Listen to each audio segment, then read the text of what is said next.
Hermanos, estamos llegando casi al final del libro de Apocalipsis. Les invito a abrir sus Biblias en el capítulo 19, Apocalipsis, capítulo 19.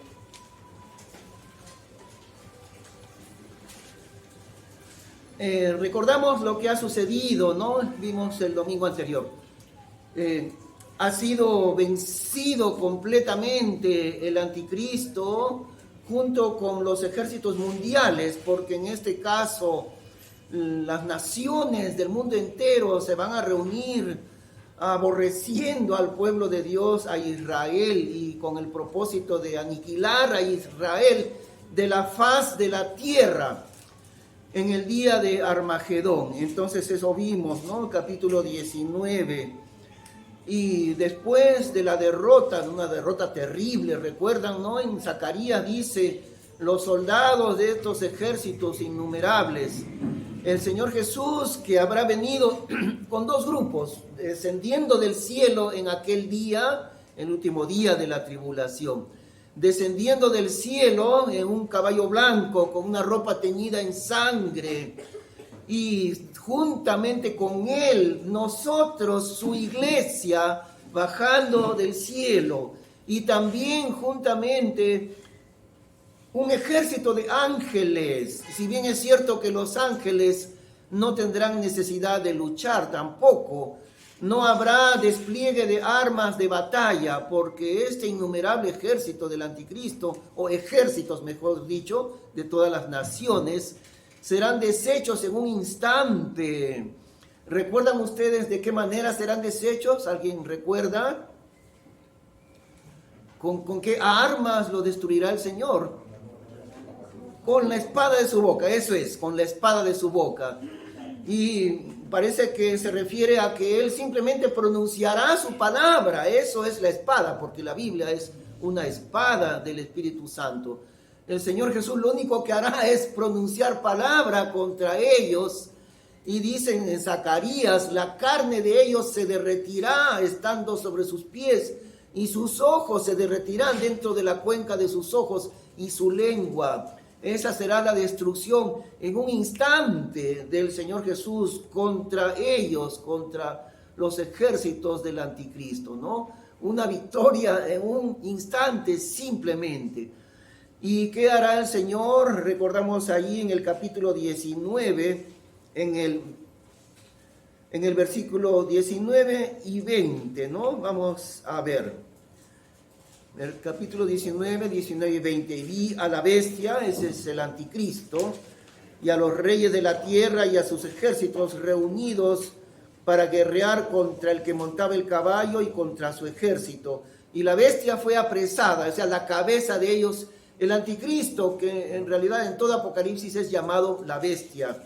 La bestia fue apresada y con ella el falso profeta que había hecho delante de ella las señales, etc. Verso 21, y los demás fueron muertos con la espada que salía de la boca del que montaba el caballo, del Señor Jesús. Y todas las aves se saciaron de las carnes de ellos. Entonces el ejército entero, los ejércitos destruidos simplemente con la boca del Señor Jesús. Pero la cabeza de ellos y el ayudante también, ¿no? La bestia, el anticristo, es tomado preso. Y su ayudante, el falso profeta. Ahora recordamos, ya hemos visto, ¿no? La Trinidad satánica, la primera persona de la Trinidad satánica, el diablo mismo, llamado el dragón en Apocalipsis. La segunda persona, el anticristo, cuyo nombre es la bestia muchas veces. Y la tercera persona, imitación, falsificación del Espíritu Santo, el falso profeta. El falso profeta. Estos dos, verso 20, la bestia y también el falso profeta, dice allí al final del 20, fueron lanzados vivos dentro de un lago de fuego que arde con azufre. Un destino especial, ¿no? Vivos, lanzados al infierno, el anticristo y su ayudante, el falso profeta. Y la tercera persona, o sea, el diablo mismo, queda reservado para ver, vamos a ver en el capítulo siguiente. Bueno, entonces ha terminado la tribulación, 7 años de lucha terrible, porque esa es la lucha en toda la Biblia, ¿no? El punto central de la Biblia, la línea que recorre la historia completa es el establecimiento del reino de Dios, porque un día antes en realidad de la creación del hombre, Satanás quiso usurpar el reino y la gloria de Dios. Satanás fue creado como un ángel poderoso, sin embargo, él no fue creado en su maldad. Satanás era un ángel perfecto delante de Dios, pero un día él se corrompió. Su pecado fue la soberbia, quiso llegar a las alturas de Dios. Y a partir de allí, el diablo ha luchado incesantemente contra el reino de Dios. Esa batalla del reino satánico contra el reino de Dios se ha desarrollado desde que el diablo se rebeló contra Dios. Y hasta el día de hoy aún no termina, pero terminará en el tiempo de los 7 años de la tribulación, justamente allí, ¿no? El anticristo es vencido totalmente, los millones seguramente de soldados del anticristo son destruidos, y el anticristo es lanzado vivo al infierno juntamente con el falso profeta. Entonces termina la tribulación. El mundo está hecho un desastre absoluto. Después de tantas desgracias que Dios mismo ha mandado al mundo, ¿no? Terribles castigos al hombre, a la naturaleza y todo eso. Pero Dios es poderoso para de nuevo componer el mundo.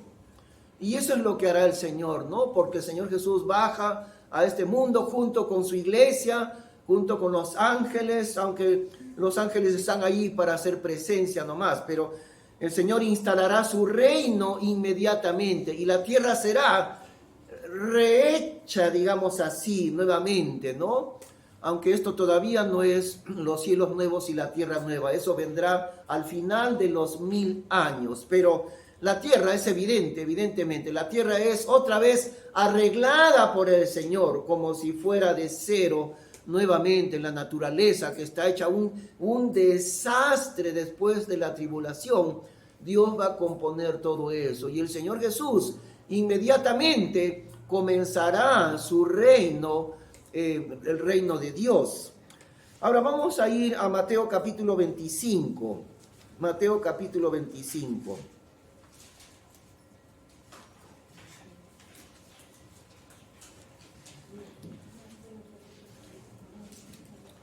Y estos dos capítulos, Mateo 24 y también el 25, están en el contexto de la tribulación, ¿no? El libro de Mateo es el rey de Israel, Jesús, el rey de Israel.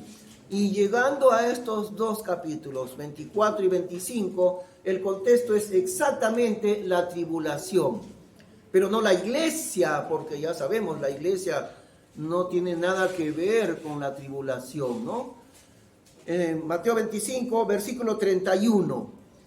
Ha terminado entonces la tribulación y el Señor Jesús está listo para instalar su reino en esta tierra por un tiempo de 1000 años.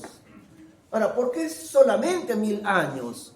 Y hay una razón que veremos también ahorita. La razón es que a pesar de todo lo que Dios hará para que su reino sea recibido en los corazones de los hombres, a pesar de eso todavía estará la presencia del pecado. El pecado aún no habrá desaparecido en ese reino del milenio, 1000 años del Señor Jesús. Por eso es que Dios le pone un término, solamente 1000 años. Y después de eso Dios ha de crear cielos nuevos y tierra nueva, dice la Biblia, en los cuales mora la justicia, donde nunca más estará el pecado. Eso recién vendrá al final de aquellos 1000 años, ¿no? Pero estamos para empezar el milenio y el Señor Jesús hace un juicio aquí muy específico, muy especial. Queremos también, hermanos, explicar lo siguiente. La salvación siempre ha sido por medio de la fe en Cristo. Eso nunca cambia. Han habido diferentes épocas en el mundo que Dios mismo ha establecido diferentes épocas. Sin embargo, la salvación siempre, ahora, antes y después de nosotros, siempre es por la fe en Cristo. No hay otra manera. Pero Dios ha establecido diferentes criterios para que los creyentes en Cristo se distingan de las demás personas. En el tiempo de hoy, ¿cómo se distingue un creyente en Cristo de los demás? Un creyente, primeramente se involucra en una iglesia, ¿no? No puede haber un cristiano secreto. El creyente pertenece a la familia de Dios, a una iglesia local. Se bautiza, da testimonio público de su fe por el bautismo y comienza su vida cristiana, vive diferente del mundo como hijo de Dios y pertenece a una iglesia local. Eso es la distinción entre que es hijo de Dios y quien no lo es. En el tiempo antiguo hubo otra distinción. El pueblo de Israel, las personas que guardaban la ley de Dios. Nadie nunca ha podido guardar la ley de Dios de manera perfecta. Sin embargo, de todas maneras, aún así, de no ser perfectos, hubo muchas personas en Israel que trataron de guardar la ley de Dios. Esa era la distinción con el campo de los incrédulos. Entonces allí, ¿no? Antiguo Testamento, el Señor no había venido aún al mundo. Entonces la persona que seguía a Dios trataba de guardar de la manera más completa la ley de Dios, aunque ya sabemos, es imposible del todo. Pero esa era la distinción del que seguía al Señor en el tiempo antiguo. La distinción ahora es el creyente en Cristo, ¿no? Ha puesto su fe en Cristo, hay un nuevo nacimiento en esa persona. El Espíritu Santo ha venido a morar en el cuerpo de la persona que ha creído en Cristo. Y cada creyente, hombre o mujer, es un templo de Dios, es un templo del Espíritu Santo, el cuerpo de un creyente. Eso es en la época de la iglesia que somos nosotros, que pronto ha de terminar, porque terminará la iglesia con el rapto, muy cerquita ya de nosotros. Y entonces la distinción en el tiempo de la iglesia ya hemos visto. ¿Cuál será la distinción de un creyente en el tiempo de la tribulación? Ya vimos también, ¿no? Dos cosas: no adorar a la imagen del anticristo y no dejarse sellar con el 666 del anticristo en la mano derecha o en la frente. Y toda persona que adora la imagen del anticristo y que se deja sellar por él será excluido del reino de Dios. Qué diferente época será, ¿no? Los que crean en Cristo tendrán que evitar la adoración al anticristo y tendrán que impedir que el anticristo selle su mano o su frente. Esa será la distinción de un creyente, el que sigue a Dios. Le costará la vida impedir ser sellado por el anticristo. Pero aún allí, en ese tiempo, siempre es por la fe en Cristo la salvación de una persona. Ahora llegamos entonces al final de la tribulación y existe este juicio tan especial, tan diferente.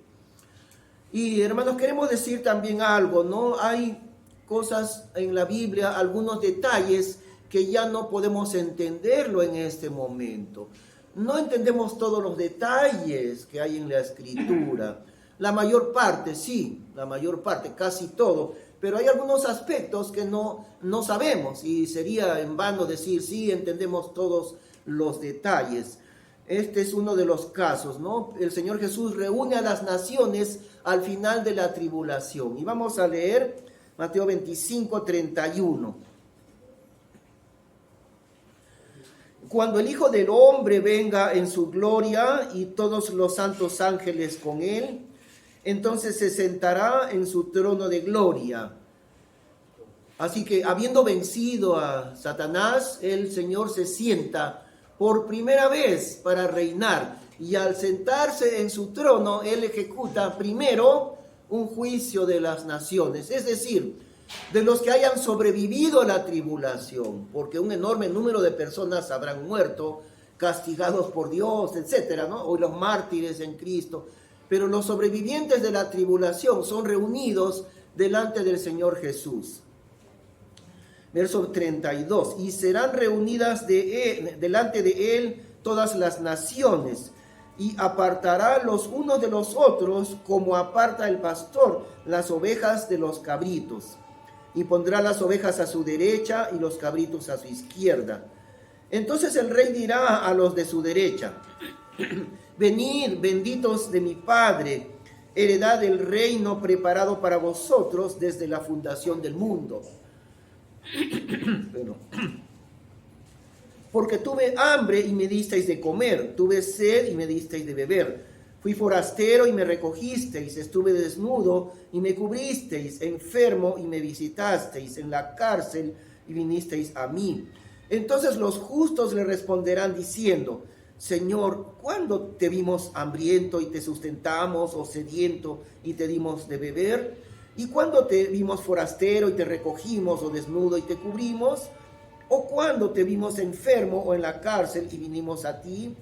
Y respondiendo el rey les dirá: de cierto os digo que en cuanto lo hicisteis a uno de estos mis hermanos más pequeños, a mí lo hicisteis. Y aquí, ¿quiénes son los hermanos más pequeños del Señor Jesús? Bueno, no es tan difícil entender, porque el Señor Jesús le llama mis hermanos. ¿Y por qué mis hermanos? Sus hermanos de sangre, ¿no? De la raza de Israel. No debemos olvidar que el Señor Jesús nació de una mujer judía, o sea, de María. Y su padre no era un padre terrenal, su padre es Dios, claro. Pero por parte de su mamá María, ella era de sangre judía. Entonces, el Señor era de raza judía, de la raza de Israel. Y él le llama mis hermanos más pequeños. Es evidente que no se refiere a sus hermanos de la iglesia, porque la iglesia no está en la tribulación. Entonces, sus hermanos más pequeños, los hermanos del Señor Jesús, son los judíos, la nación de Israel, sus hermanos de sangre, ¿no? Así que no es difícil entender a quién se refiere. Y al decir ellos, al decir el Señor Jesús en ese juicio tan especial, de la manera como trataron a mis hermanos más pequeños. ¿Por qué más pequeños? Porque son los principales perseguidos en el tiempo de la tribulación. Recuerdan, hermanos, que hemos visto, ¿no? En Zacarías, morirán las 2/3 partes de los habitantes, de los de la raza de Israel. Y sobrevivirá únicamente la 1/3 parte de ellos. Increíble, ¿no? Bueno, la 1/3 parte que sobreviva, ellos se convertirán al Señor Jesús en grande aflicción el último día justo de la tribulación, ¿no? Cuando vean al Señor descender para librarles de la muerte, y por fin dirán: Él siempre ha sido nuestro Salvador, lo hemos negado, lo hemos crucificado, y habrá gran llanto de arrepentimiento en toda la tierra de Israel. Entonces, después de eso, el Señor dice a las naciones sobrevivientes de la tribulación: como ustedes trataron a mi pueblo Israel, así serán juzgados. Nos parece bastante extraño este criterio, pero así es, ¿no? Porque de manera natural, miren, el que es creyente en Cristo siempre, de manera natural, sabe que el pueblo de Israel es el pueblo de Dios y sabe amar al pueblo de Dios, Israel. Y de manera natural también los que son enemigos de Dios siempre han odiado a su pueblo Israel. Siempre ha sido así. Ese plan diabólico de Adolfo Hitler de dominar el mundo entero, ¿no? ¿Qué hizo Hitler? Destruyó en el Holocausto a 6 millones de judíos y quiso destruirlos del todo, pero no pudo. Claro, Dios defiende a Israel. Pero toda persona que es enemigo de Dios, automáticamente es enemigo de Israel, el pueblo de Dios. Y aquí se ve también con claridad. El Señor Jesús le dice a los sobrevivientes de la tribulación: bueno, ustedes trataron bien, refugiaron, ayudaron, alimentaron a mi pueblo Israel. Vengan conmigo al reino preparado para ustedes. y los otros al revés también, ¿no?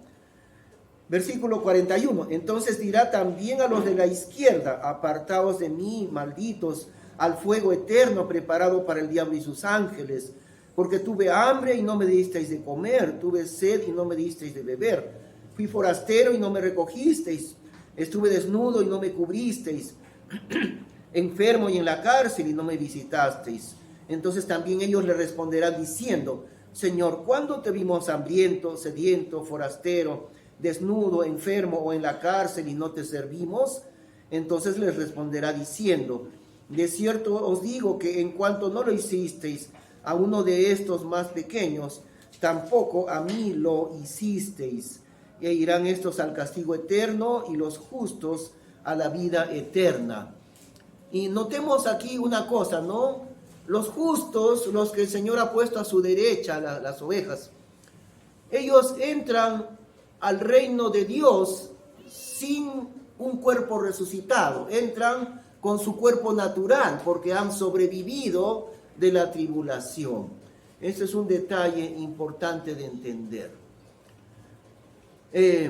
Los 144,000 de Israel, principalmente a ellos el Señor se refiere, mis hermanos más pequeños, que según parece todos fueron mártires, los 144,000, porque la segunda vez que aparecen estos 144,000 ya no aparecen en la tierra sino en el cielo, ¿no?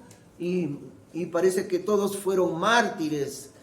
Y así como les tratan a ellos, el Señor dice, ustedes a la derecha, ustedes a la izquierda, aborrecieron a mi pueblo Israel, aborrecieron a mis hermanos, entonces al castigo eterno. Y ahora, como decimos nuevamente, hermanos, no, en la razón de ser salvos no es en realidad por haber protegido a Israel y tener ese mérito ante Dios. Esa no es la razón. Es siempre es por la fe en Cristo y no hay otra manera de ser salvo. Pero el Señor aplica un criterio.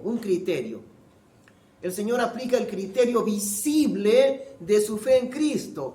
Y el criterio visible de su fe en Cristo es cómo trataron a su pueblo Israel. El día de hoy el Señor aplica un criterio visible, ¿no? ¿Cómo sabemos qué persona en este mundo es un hijo de Dios? Por su manera de vivir, en primer lugar. En segundo lugar, porque Él se ha manifestado públicamente como un creyente en Cristo. Eso es la manera visible de distinguir a un hijo de Dios. Y aquí la manera visible de saber quién ha seguido a Cristo es esto, ¿no? Los que amaron a Israel y lo protegieron y los que aborrecieron a Israel. Ya está. E irán estos al castigo eterno y los justos a la vida eterna. Muy bien, ahora volvemos entonces al libro de Apocalipsis y entramos ya al capítulo 20.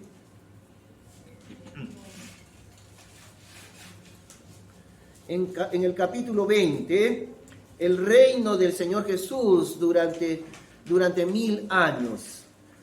Y como dijimos, hermanos, no, este no es un reino eterno del Señor.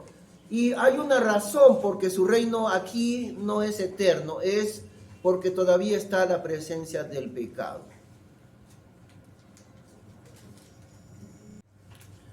Y ahí vamos a leer en el capítulo 20, vayamos a dar lectura.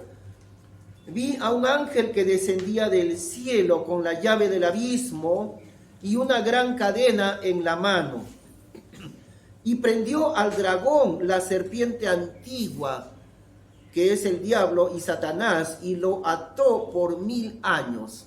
Ahí está, ¿no? La Trinidad satánica. 2 de ellos de la Trinidad satánica fueron lanzados vivos al infierno. La bestia, que es el anticristo, y el falso profeta. Y el papá de todos, esta falsificación de Dios el Padre, que es el dragón, Satanás. ¿Qué hace Dios con él? Todavía no lo lanza al infierno, sino que lo encadena durante 1000 años. Versículo 3.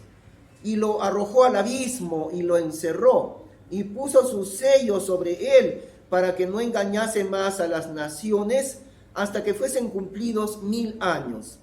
Y después de esto debe ser desatado por un poco de tiempo. Y vi tronos y se sentaron sobre ellos los que recibieron facultad de juzgar. Y vi las almas de los decapitados por causa del testimonio de Jesús y por la palabra de Dios, los que no habían adorado a la bestia ni a su imagen, y que no recibieron la marca en sus frentes ni en sus manos, y vivieron y reinaron con Cristo 1000 años. Los mártires de Cristo Jesús, los mártires de la tribulación, reciben tronos ellos, ¿no? Han muerto por razón de no dejarse sellar y de creer en Cristo. Han muerto, han pagado con su vida el precio de ser creyentes en Cristo. Y ahora, bueno, dice decapitados, no, fíjense, decapitados, los decapitados, o sea, le han sacado la cabeza. Esa será la forma como el anticristo matará a los creyentes, cortándole la cabeza. Y ellos fueron resucitados, claro, y recibieron tronos para reinar en el milenio. Y este capítulo no nos da muchos detalles del reino milenial del Señor Jesús. ¿Por qué no da tantos detalles? Porque otros detalles están en el Antiguo Testamento. Entonces la Biblia es un libro íntimamente interconectado, ¿no? Hay 66 libros en la Biblia. Todos los 66 libros están estrechamente unidos unos con otros. Génesis está estrechamente unido con Apocalipsis, y con Zacarías, y con Daniel, y con Mateo, etcétera, etcétera. Así que no es necesario mayores detalles del milenio, porque más detalles hay en el Antiguo Testamento acerca del milenio. Vamos a ir a Isaías capítulo 11.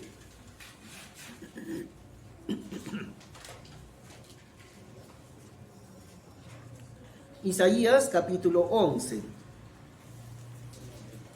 La profecía acerca del Salvador, del Mesías, la profecía del descendiente de David, una frase famosa que en Israel usaban, el hijo de David. El hijo de David era una frase exclusivamente reservada para el Salvador, para el Mesías, descendiente de David. Y aquí Isaías 11, versículo 1, menciona a Isaí. Isaí es el padre del rey David. Entonces habla de un descendiente del rey David. Leemos: saldrá una vara del tronco de Isaí y un vástago retoñará de sus raíces. El hijo de David. Y reposará sobre él el espíritu de Jehová, espíritu de sabiduría y de inteligencia, espíritu de consejo y de poder, espíritu de conocimiento y de temor de Jehová. Y le hará entender diligente en el temor de Jehová. No juzgará según la vista de sus ojos, ni arguirá por lo que oigan sus oídos. Qué interesante, ¿no? Y no solamente en el milenio el Señor Jesús no juzgará ni según sus oídos, ni según lo que vean sus ojos. ¿Y cuántas veces el Señor Jesús, especialmente en el libro de Juan, Él dice: yo no he venido para hacer mi voluntad, yo no he venido para hacer la voluntad de aquel que me envió, mi Padre, no la voluntad mía.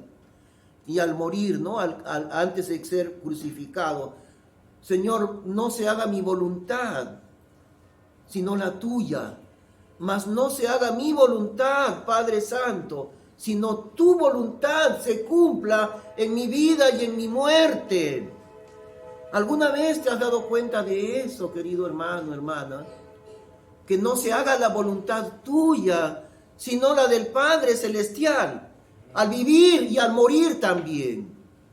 Ahora nosotros podemos pedir a Dios. El Señor Jesús en el huerto de Getsemaní pedía con lágrimas de sangre, pedía a Dios: Señor, si es posible, aparta de mí esta copa de muerte, demasiado terrible, no la puedo asumir esta copa de muerte.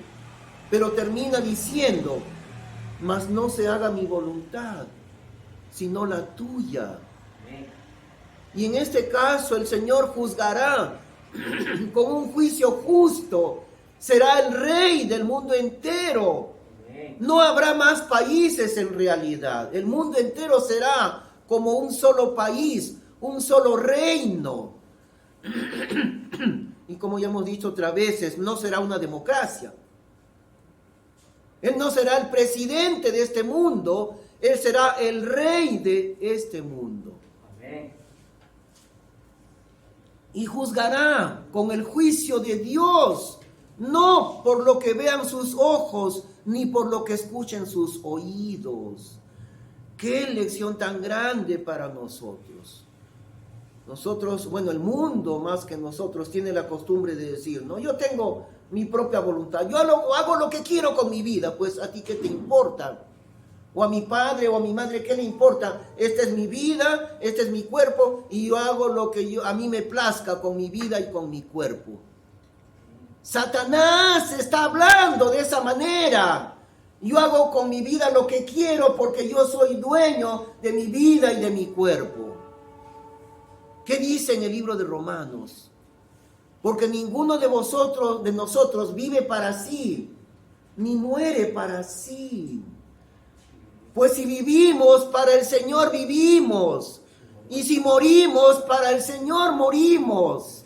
Sea pues que vivamos o que muramos, del Señor somos. Y dice también la Biblia, ¿o no sabéis que vuestro cuerpo es templo del Espíritu Santo y que no sois vuestros porque habéis sido comprados por precio? Glorificad pues a Dios en vuestro cuerpo y en vuestro espíritu, los cuales son de Dios. Amén. Tu cuerpo es de Dios, tu espíritu es de Dios, hermano. Amén. Y tu vida entera no es tuya, tu vida. Fuiste comprado por precio de sangre preciosa. Y por esa razón el Señor no juzgará ni con sus ojos ni con sus oídos, sino con los oídos de Dios y con los ojos de Dios. Él ha de juzgar con un juicio justo, es decir, el juicio de Dios mismo. Se sentará en su trono a gobernar el mundo entero en el tiempo del milenio. Sigamos leyendo entonces. Verso 3. Y le hará entender diligente en el temor de Jehová. No juzgará según la vista de sus ojos, ni arguirá por lo que oigan sus oídos, sino que juzgará con justicia a los pobres y arguirá con equidad por los mansos de la tierra.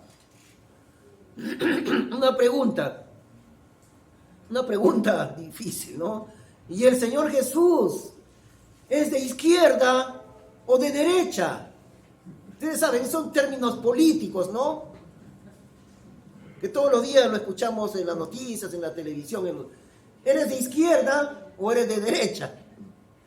Bueno, para recordar un poquito estos términos de izquierda y derecha, nació de la Revolución Francesa. En 1789, la Revolución Francesa, que el objetivo de la Revolución Francesa venía de unos filósofos ateos. Y los filósofos ateos, el motor de la Revolución Francesa fue el gobierno del pueblo, por el pueblo y para el pueblo. Ahora, ¿qué dice la Biblia? Esto que los ateos tomaron, esas palabras, parece que hubieran sido cambiadas de la misma Biblia. Porque en Romanos capítulo 11, no hay que buscarlo, ¿no? El tiempo es muy corto, pero en Romanos capítulo 11 dice que todas las cosas son de Dios, porque de Él y por Él y para Él son todas las cosas. No del pueblo, ni por el pueblo, ni para el pueblo. ¿Cómo es posible eso, no? Y nosotros no lo comprendemos. ¿De dónde nace esta idea de la democracia? Porque la democracia quiere decir el pueblo gobierna. Y en la palabra de Dios no dice que el pueblo gobierna, sino es Dios el que gobierna en este mundo y no el pueblo. El pueblo de Dios, no solamente el pueblo de este mundo, el pueblo de Dios, Israel, tomó la decisión más terrible y malvada que hay en la historia entera, la de crucificar al Hijo de Dios. ¿Cómo tomaron esa decisión? Democráticamente. el pueblo democráticamente, si lo vemos en ese término, ¿no? Pilato les dijo, este hombre es inocente, yo me lavo las manos de este hombre inocente, allá ustedes. Pero ellos, ¿qué dijeron? Crucifícalo. Pilato les dice, a vuestro rey he de crucificar. Y la multitud de Israel contesta, su sangre sea sobre nosotros y sobre nuestros hijos. Esa decisión la tomó el pueblo, ni siquiera un pueblo incrédulo, sino Israel, el pueblo de Dios. Y por eso sabemos que aquello de la democracia, ¿no?, nacido de la Revolución Francesa y de más atrás también, el pueblo por el pueblo y para el pueblo. Entonces, ¿Jesús es de derecha o de izquierda? En la Revolución Francesa se sentaron allí, me parece que era un resto todavía del gobierno monárquico. En esos primeros momentos de la Revolución Francesa se sentaron, se pusieron en un estrado. Y los que defendían todavía el gobierno del rey se pusieron a la derecha de ese resto del gobierno monárquico del rey, ¿no? Los que defendían al rey se sentaron a la derecha. Los que estaban en rebelión y que para deshacer al rey se sentaron a la izquierda.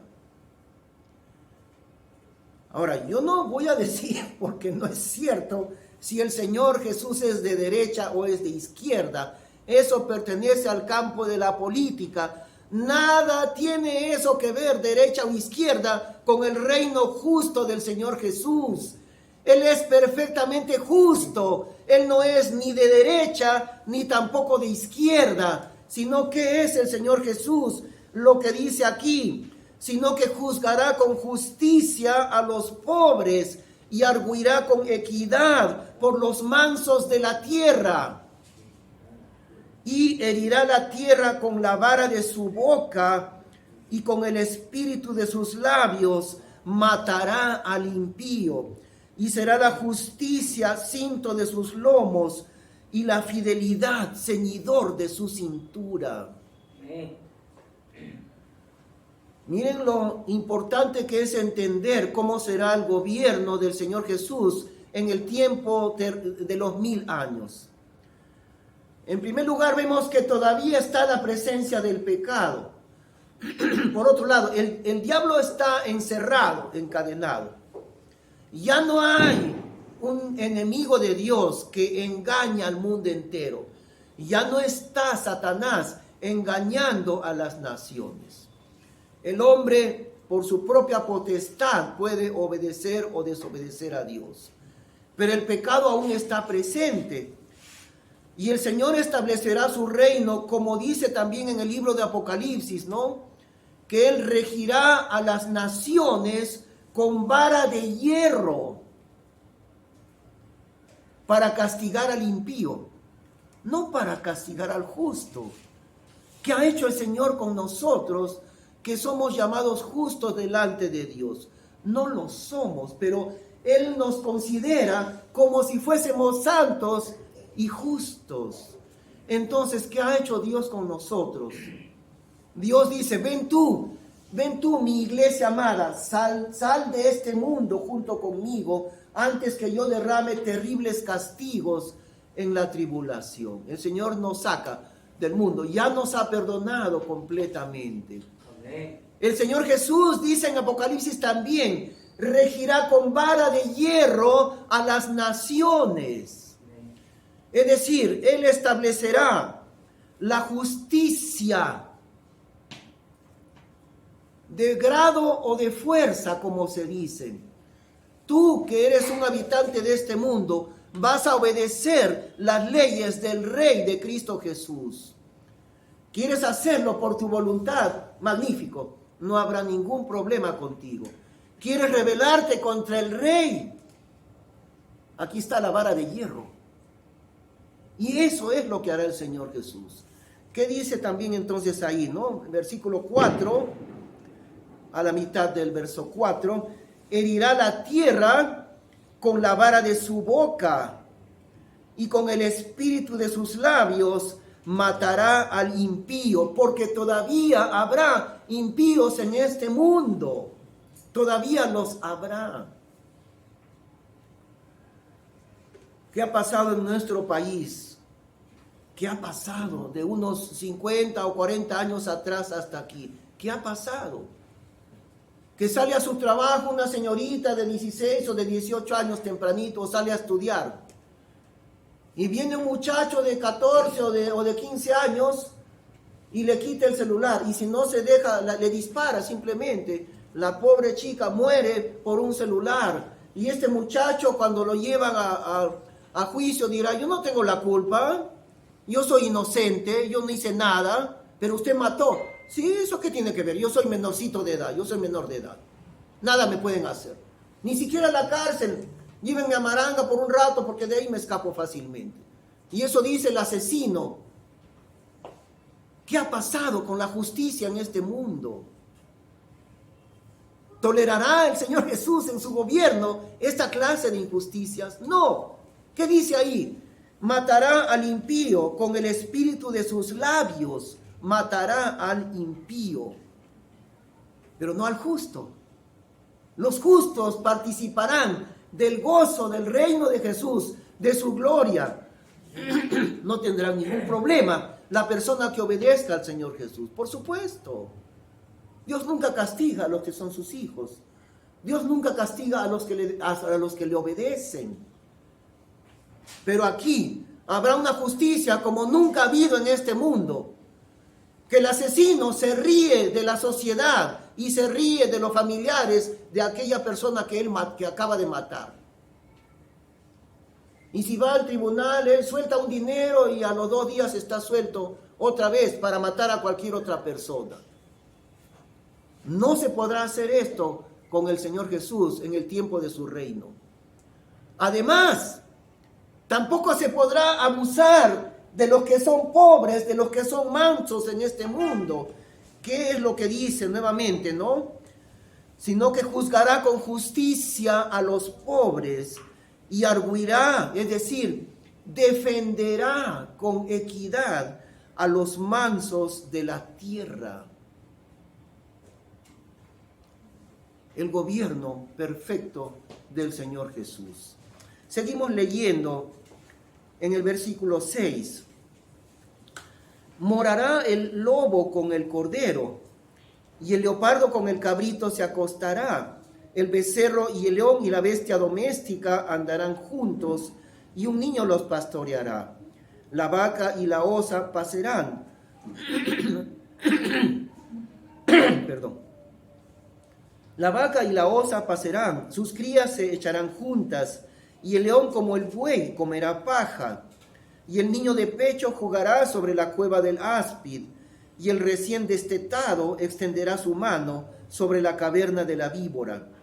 No harán mal ni dañarán en todo mi santo monte, porque la tierra será llena del conocimiento de Jehová, como las aguas cubren el mar.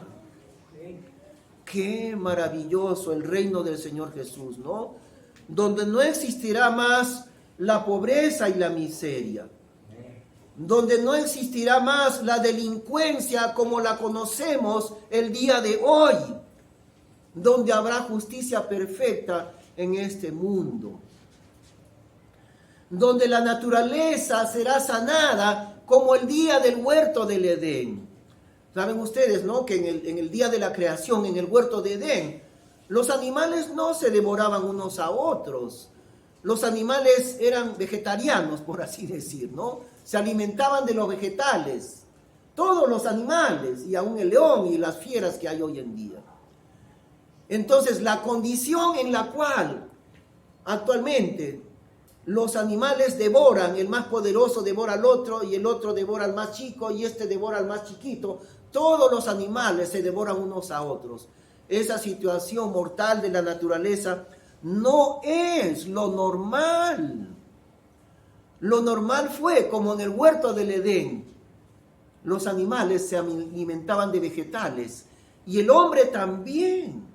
El hombre también, antes del pecado. El hombre se alimentaba de los frutos innumerables del huerto del Edén y se alimentaba de los granos, del producto de la tierra. No de carne, porque no había a quien matar ni a quien comer en la naturaleza. Así que cuando en el reino del Señor Jesús los animales ya no se devoren, ¿qué está sucediendo? Ha vuelto a la normalidad, ha vuelto a lo que debería ser, ¿no? Ya no hay muerte en la naturaleza. Y también otra cosa tan importante, la tierra será llena del conocimiento de Jehová, como las aguas cubren el mar.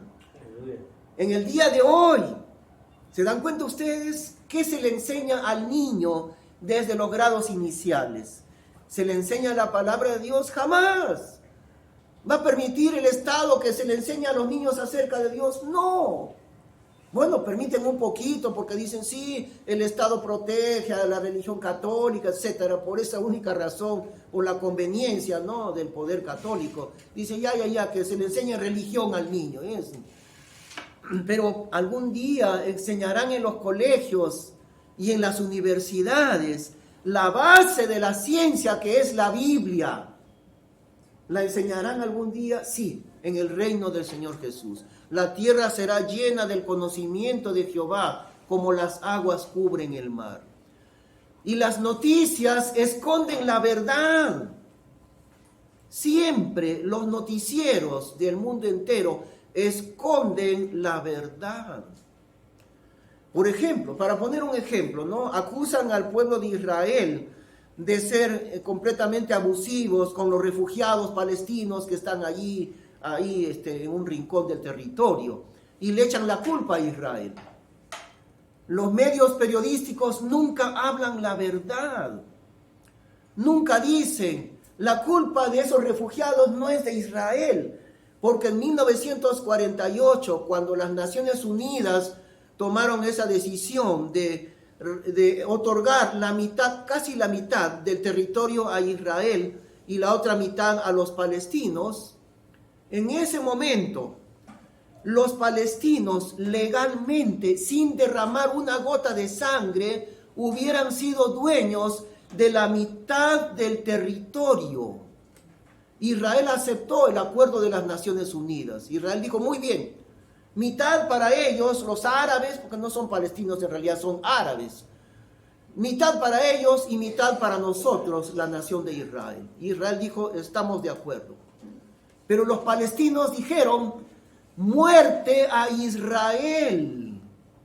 Y no aceptaron ser dueños sin guerra alguna. Si hubieran aceptado el día de hoy, 70 y tantos años después, esos palestinos que se quejan que Israel, que nos abusa y que por acá y que por allá, ellos serían el día de hoy dueños de la mitad de aquel territorio y no puestos en un pequeño rincón como están por razón de la guerra. ¿Por qué están en un rincón?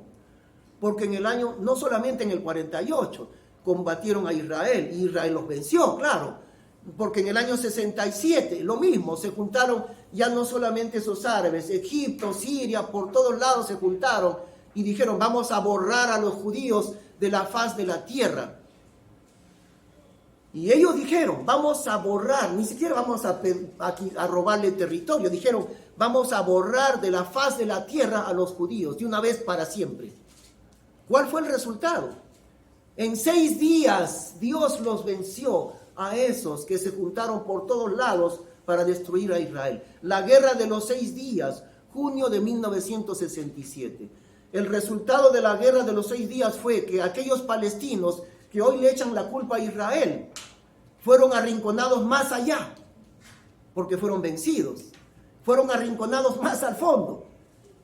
Y la razón por la que están arrinconados más al fondo, allí, no es por la culpa de Israel, sino la culpa de ellos mismos.